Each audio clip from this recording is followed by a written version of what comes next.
It's true, these foods, liver, beef, chicken, and even sardines will flare your gout. But that's actually a good thing. Gout is caused by an increase in uric acid. And uric acid comes from three major places: fructose, alcohol, and purines. We'll get to purines in a minute. Fructose directly converts into an increased uric acid in your bloodstream. This is particularly a problem when you've got that high fructose corn syrup found in things like soda pop and many processed foods. Alcohol, especially beer, also causes a great rise in uric acid in your circulation. So, cutting out fructose and alcohol, everyone agrees those are important for lowering uric acid. But this purine problem, well, it's more complicated. Let's talk more about where uric acid is and why we care about it. Uric acid is a waste product. It sounds a lot like urine because it's found in the urine.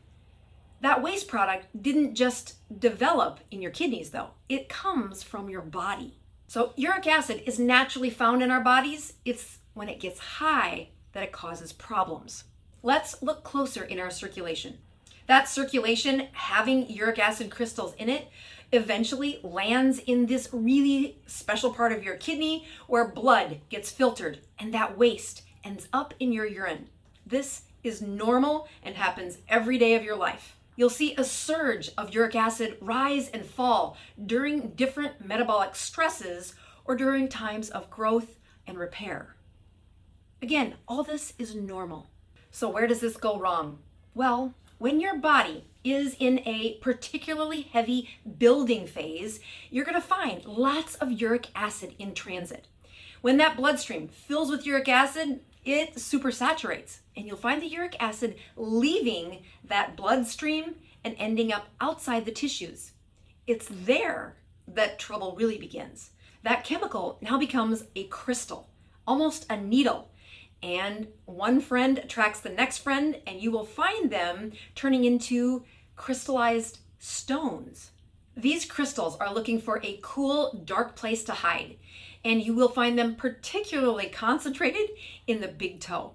It might be interesting for you to know that you'll also find it in the plaques of our arteries, in our brain and the plaques in our brain, as well as many other joints besides the famous big toe that flares during gout. Crystals of uric acid are known for being sharp, pointy, and almost like swords living in your toe. As long as they don't move, there's no pain. But as soon as you start to wiggle them, it will be that classic red inflamed toe known for a gout attack. This patient with lots of uric acid crystals in the toe didn't end up with that problem overnight.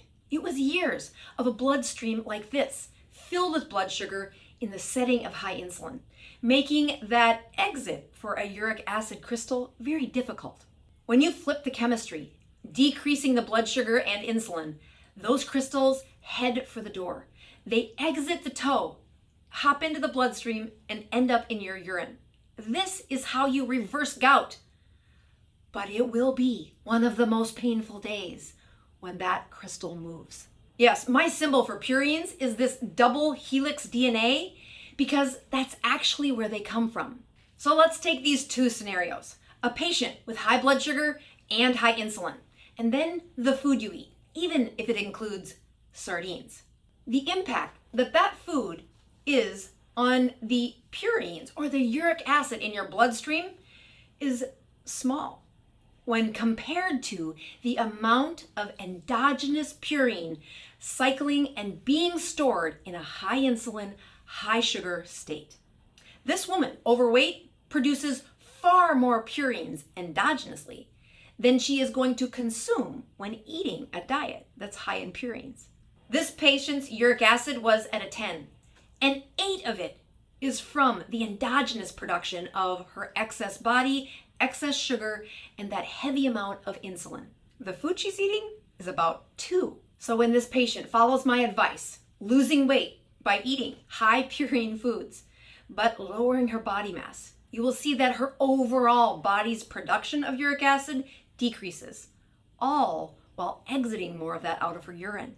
By the time her body mass index is in that normal range, The impact from her body mass and her foods are closer to equal. This results in less uric acid for the body, but it also gives the naysayers evidence that you shouldn't be eating sardines if you want uric acid to decrease. No patient wants a gout attack. So if you want that uric acid to move out of the body, lower the blood sugar, lower the insulin by eating sardines. You want to see how we do that for a 3-day sardine fast? Check out this video. I'll see you there.